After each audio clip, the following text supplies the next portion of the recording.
How to enable block pop-up settings on Samsung Internet Browser. Hello guys, in today's video I'm gonna show you how to enable block pop-up settings on Samsung Internet Browser. First thing, go to the browser and here you will find these three lines here in the bottom corner, and here you will find settings. Click on it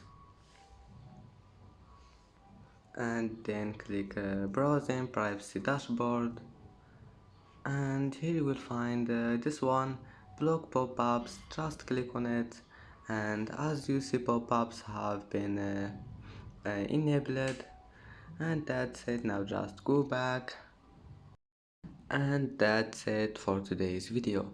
If you like this video, don't forget like and subscribe, and thank you for watching this video until the end, and see you in the next video.